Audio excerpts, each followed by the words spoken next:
Hello everyone, welcome to Internet Learning. Hope you all are doing well. So today we are going to discuss the topic incised or entrenched meanders of class 11 geography chapter number 6. So last video में हमने पढ़ा था कि जो running water है उसकी वजह से किस तरीके से pot holes and plunge pools बनते हैं जो कि एक इरोजनल लैंडफॉर्म है. अब नेक्स्ट जो इरोजनल लैंडफॉर्म है जो कि अगेन रनिंग वाटर की वजह से बन रहा है वो है incised and entrenched meanders. So in streams that flow rapidly over steep gradients, normally erosion is concentrated on the bottom of the stream channel.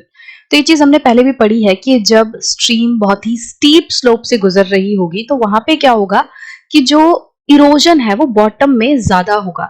कि मतलब अगर इस तरीके से ये स्लोप है और इसके ऊपर से यहाँ नदी जो है वो बह रही है तो इसमें क्या होगा कि जो डाउनवर्ड कटिंग है वो ज्यादा होगी, लेटरल कटिंग ज्यादा नहीं होगी. अगर इस तरीके से नदी है बह रही है बीच में, ये नदी है तो ये अपने साइड साइड में कटिंग ज्यादा नहीं करेगी. मतलब ये इधर वाले और इधर वाली कटिंग नहीं करेगी ज्यादा. स्टीप स्लोप्स पे ये क्या करेगी, नीचे की तरफ इसकी गहराई जो है वो बढ़ती जाएगी तो डाउनवर्ड कटिंग ज्यादा होगी. रीजन क्या है, क्योंकि स्लोप पे बहुत ही तेजी से नदी बहती है, उसकी एनर्जी ज्यादा होती है तो वो अपने साथ सारे मटेरियल को इरोड करके आगे ले जाती है और साइड में ये ज्यादा इरोजन नहीं करती. Also, in the case of steep gradient streams, lateral erosion on the sides of the valley is not much when compared to the streams flowing on low and gentle slopes. तो same चीज है कि जब stream जो है वो बहुत ही ज्यादा स्टीप ग्रेडियंट पे बह रही है, बहुत ही ज्यादा खड़ी चढ़ाई के ऊपर बह रही है तो वहां पे क्या होगा, लेटरल इरोजन नहीं होगा. लेटरल मतलब साइड साइड में वो इरोजन नहीं करेगी, अपने जो उसके किनारे होते हैं वहां पे ज्यादा काटेगी नहीं बल्कि अपनी डेप्थ में अपने नीचे ही ज्यादा काटेगी. और जो लेटरल इरोजन है वो कहाँ पे होता है, वो ज्यादातर उन जगहों पे होता है जहां स्लोप जेंटल है. मतलब लोग जो थोड़े कंपैरेटिवली समतल इलाके हैं, प्लेन इलाके हैं जहां पे स्लोप ज्यादा नहीं है, वहां पे लेटरल इरोजन मतलब साइड साइड में इरोजन ज्यादा होता है. Because of active lateral erosion, streams flowing over gentle slopes develop sinus or meandering courses. अब जब नदियां जेंटल स्लोप पे बहती हैं, मतलब जहां पे स्लोप ज्यादा नहीं है, तो वहां पे क्या होता है, लेटरल इरोजन हो रहा है. और लेटरल इरोजन के कारण क्या होता है, मियंडरिंग होती है. स्ट्रीम्स जो है वो मियंडर करती हैं. मियंडर्स होती किस तरीके से होती है, जब नदी इस तरीके से लहरा के चले, उसमें इस तरीके से लहर आ जाए तो इसको क्या कहते हैं, इसको साइनस शेप या फिर इनको इन कर्व्स को क्या कहते हैं, जो घूम रही है नदी, इनको कहते हैं मियंडर्स. तो मियंडर बनती क्यों है कि एक तरफ से नदी क्या कर रही है, जो ये बाहर, जैसे इसको अगर मैं डबल करके बनाऊं तो नदी मान लो इस तरीके से है. तो ये मियंडर्स बनते कैसे हैं, एक्चुअली लेटरल इरोजन की वजह से कैसे बनते हैं कि जो बाहर वाली साइड, तो ये बाहर वाली साइड जो होगी इसमें इरोजन होगा. मतलब कि ये वाली साइड यहां से कटती जाएगी और जो यहां से कटा हुआ मटेरियल है वो अंदर वाली साइड यहाँ पे डिपोजिट होता जाएगा. तो ये किस तरीके से बन जाएगी, अब देखो यहाँ पे साइड साइड में इरोजन हो रहा है, इसीलिए इसको क्या कह रहे हैं, लेटरल इरोजन. की ये वाली साइड जो है ये कट के यहाँ तक पहुंच जाएगी और इसका जो कटा हुआ मटेरियल है वो यहाँ डिपोजिट हो जाएगा. तो अब नदी की शेप कैसी हो जाएगी, जब ये वाला यहां से क्या हुआ, कट गया और ये पीछे की तरफ बढ़ गया तो ये इस तरीके से बन गया. और जो आगे वाला हिस्सा था यहाँ पे मटेरियल जमा हो चुका है, यहाँ पे वो जमा हो चुका है और इस जमा होने की वजह से अब नदी की शेप जो है कैसी दिख रही है. मतलब बाहर वाला जो एरिया है वो कटे जा रहा है, यहां से ये जो एरिया है ये लगातार आगे की तरफ बढ़ता जाएगा. ये नदी जो है बाहर वाले एरिया को काटती जाएगी और जो कटा हुआ मटेरियल है उसे जमा करती जाएगी. तो इस तरीके से इसका ये जो घुमाव है वो मान लो पहले ऐसे था और अब ये ऐसा होता जाएगा, क्योंकि बाहर से साइड से कट रहा और अंदर की तरफ जमा होता जा रहा है. तो ये था पूरा मियंडर बनने का एक तरीके से प्रोसीजर. तो यहाँ पे मैंने आपको ये चीज क्यों बताई, ताकि आपको ये कंफ्यूजन ना रहे कि लेटरल इरोजन यहाँ पे कैसे हो रहा है, लेटरल इरोजन की वजह से मियंडर्स कैसे बन रहे हैं. It is common to find meandering courses over and delta plains where stream gradients are very gentle. तो normally जो meanders है वो आपको कहाँ देखने मिलेंगी? जहाँ स्लोप जेंटल होगी, और जेंटल स्लोप कहाँ होती है? जो फ्लड प्लेन्स होते हैं, जहाँ पे डेल्टा बनता है। जब डेल्टा क्या होता है? जब नदी जो है वो समुद्र में जाके मिल रही होती है, तो वहां पे जो ग्रेडियंट है वो लगभग आपको इस तरीके से नॉर्मल दिखेगा, ऐसे स्टीप स्लोप नहीं होगी, पहाड़ों जैसी चढ़ाई नहीं होगी। तो स्टीप स्लोप जब नहीं होगी तो प्लेन सरफेस पे मेंडर करेगी नदी, घूम घूम के जाएगी। इसका एग्जाम्पल आप ऐसे देख सकते हो, प्रैक्टिकली अगर आपको देखना है, आप एक टेबल पे थोड़ा सा पानी गिराओ, एक इस तरीके से प्लेन सरफेस है, टेबल पहले एकदम स्ट्रेट रखिए, छोटी सी टेबल है, इस पे पानी गिराओ थोड़ा सा, है ना, ग्लास से। तो पानी क्या करेगा? घूम घूम के जाएगा। आप देखोगे पानी जो है टेबल के ऊपर घूम के जाएगा। और जब टेबल को एक तरफ से थोड़ा सा उठा दोगे और उसमें ढलान बना दोगे, उसमें इस तरीके से ढलान बना दोगे, आप पानी डालोगे तो पानी एकदम सीधी लाइन में आगे चला जाएगा। तो इससे आप प्रैक्टिकली समझ सकते हो कि किस तरीके से जो स्लोप है उस पर पानी एकदम सीधे सीधे आगे जाता है, और जब ग्रेडियंट जो है थोड़ा प्लेन रहता है तब पानी किस तरीके से घूम घूम के मिएंडर करके जाता है। But very deep and wide meanders can be found cut in hard rocks. अब यहाँ पे बोल रहे हैं कि मिएंडर्स जो हैं वो बहुत ही गहरी और बहुत ही मतलब एकदम अंदर तक गई हुई मिएंडर्स हमें दिखती हैं हार्ड रॉक्स में। जब हार्ड रॉक होती है तो उसके अंदर जो नदी है वो मिएंडर करती है और बहुत अंदर तक काटती है। अब देखो यहाँ पे ना दो चीजें मिक्स हो रही है, ये कंफ्यूजन का कारण बन सकती है। यहाँ पे दो चीजें जो है वो दो अलग अलग फीचर्स जो है वो मिक्स हो रहे हैं। कैसे दो अलग अलग फीचर्स मिक्स हो रहे हैं? हमने बोला कि जब स्टीप स्लोप होती है, जब स्लोप जो है वो बहुत ही ज्यादा स्टीप होती है, तो उसमें क्या होता है कि डाउनवर्ड कटिंग होती है। तो एक फीचर हो गया किसका? स्टीप स्लोप का। सो जो डाउनवर्ड कटिंग वाला फीचर है वो किसका है? वो है स्टीप स्लोप से एसोसिएटेड है, कि जब नदी जो है वो स्टीप स्लोप के ऊपर बह रही होगी। और जब हम बात कर रहे हैं मिएंडर की, कि नदी जो है वो मिएंडर कर रही है, ये इस तरीके से मिएंडर कर रही है, इसके मिएंडर वाला फीचर जो है ये एसोसिएटेड है जेंटल स्लोप से। तो भाई ये जो इंट्रेंच्ड मिएंडर है ये बन कैसे रही हैं? इसमें हो क्या रहा है? इसमें दो चीजों के फीचर जो है वो मिक्स हो रहे हैं। यहाँ पे स्टीप स्लोप वाला भी फीचर है क्योंकि वो डाउनवर्ड कटिंग का है, और यहाँ पे मिएंडर वाला फीचर है जो कि एकदम से अपोजिट एक फीचर की बात कर रहे हैं। स्टीप स्लोप के जस्ट अपोजिट होएगा, एकदम प्लेन, है ना। तो एक फीचर तो है स्टीप स्लोप का और दूसरा फीचर है जेंटल स्लोप का। तो आखिरकार ये जो इंट्रेंच्ड मिएंडर बन रही हैं ये स्टीप स्लोप के ऊपर बन रही है कि जेंटल स्लोप के ऊपर बन रही है? क्योंकि मिएंडरिंग हो रही है प्लेन सरफेस पे और डाउनवर्ड कटिंग हो रही है स्टीप स्लोप पे, दोनों चीजें एक साथ नहीं हो सकती। तो इसका एक तरीके से जब साइंटिस्ट ने स्टडी की तो अंदाजा क्या लगाया, क्योंकि ये वैसे ही अपने आप में काफी एकदम बहुत ही अलग सा फीचर है कि आप खुद देखो दो चीजें किस तरीके से मिक्स हो रही हैं। तो साइंटिस्ट ने क्या देखा कि ये कुछ इस तरीके से बनी होंगी कि पहले किसी जगह पे, जैसे मान लो यहाँ पे पहाड़ है, ठीक है, यहाँ पे पहाड़ था, अब पहाड़ की स्लोप आगे जाके इस तरीके से कम हो जाएगी, ये यहाँ पे कम हो गई। तो शुरू शुरू में जब नदी स्टीप स्लोप से आ रही होगी तो इसने यहाँ डाउनवर्ड कटिंग कर दी होगी, और जब वो यहाँ पे लगभग प्लेन सरफेस पे आएगी तो इसने मिएंडर कर दिया होगा। बट उसके बाद टेक्टोनिक एक्टिविटी की वजह से ये वाला जो सरफेस है ये ऊपर को इसमें स्लोप आ गई। हमें पता है टेक्टोनिक प्लेट में क्या होता है, जब टेक्टोनिक प्लेट्स इंटरैक्ट करती हैं तो एक प्लेट यहाँ जा रही है, एक प्लेट यहाँ जा रही है, दोनों जब कन्वर्ज होंगी तो क्या होगा, एक प्लेट दूसरे के अंदर चली जाएगी और दूसरी जो प्लेट है वो इस तरीके से पहाड़ बना देगी।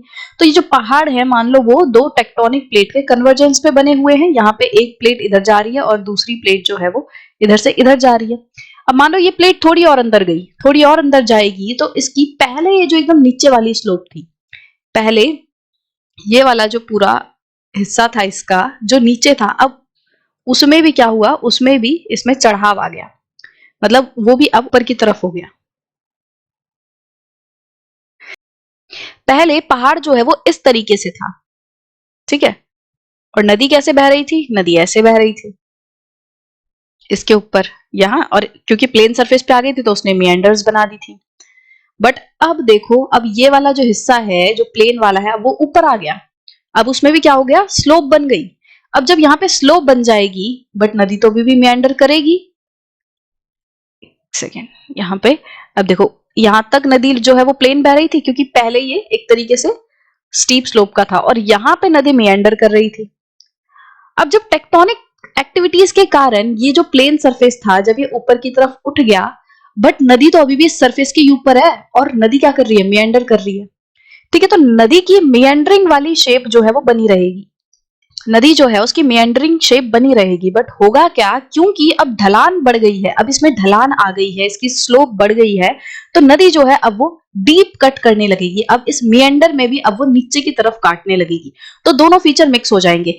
प्लेन्स वाले के मेंडर बन गए और अब क्योंकि इसमें स्लोप आ गई है टेक्टोनिक एक्टिविटी की वजह से, तो अब ये अपने मेंडर वाली पोजीशन पे ही क्या करेगी, डाउनवर्ड कटिंग करना शुरू कर देगी। ठीक है, क्या करेगी, नीचे गहराई इसमें आने लगेगी। अब ये साइड में कटिंग ज्यादा नहीं करेगी, अब इसकी लेटरल जो इरोजन है वो बंद हो जाएगी या ऑलमोस्ट ना के बराबर हो जाएगी, थोड़ी बहुत होगी अब, क्योंकि ये जो मेंडर है अब ये इनकी शेप लगभग ऐसी होगी, थोड़ी बहुत इधर उधर हो जाएगी, बहुत थोड़ी बहुत, ठीक है, थोड़ी बहुत इधर उधर हो जाएगी, ज्यादा नहीं होगी, क्योंकि अब इसका पूरा फोकस किस पे रहेगा, डाउनवर्ड कटिंग पे। ठीक है, ये जो नीचे की तरफ है जो एरिया, उसमें अब कटिंग होगी क्योंकि स्लोप बढ़ गई है।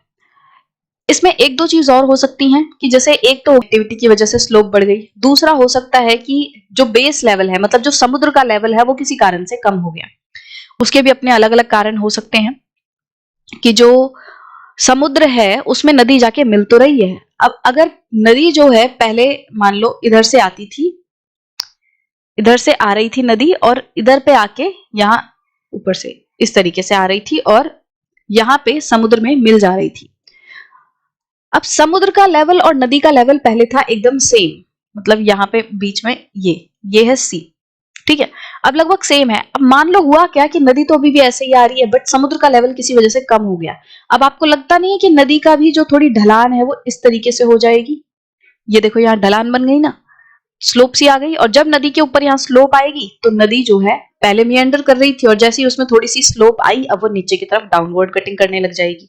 इसी तरीके से हो सकता है कि नदी जो है उसमें पहले से ज्यादा पानी आने लगे, नदी जो है ऊपर से जैसे बह के आ रही थी, अब इसमें पानी पहले से ज्यादा आने लगे, तो इवन जो प्लेन सरफेस है उन पे लेटरल इरोजन के साथ साथ डाउनवर्ड कटिंग बढ़ जाएगी, क्योंकि पानी में अब और ज्यादा एनर्जी आ चुकी है, पानी में और ज्यादा लोड आ चुका है, जिसकी वजह से पानी जो है अब वो डाउनवर्ड कटिंग भी कर रहा है।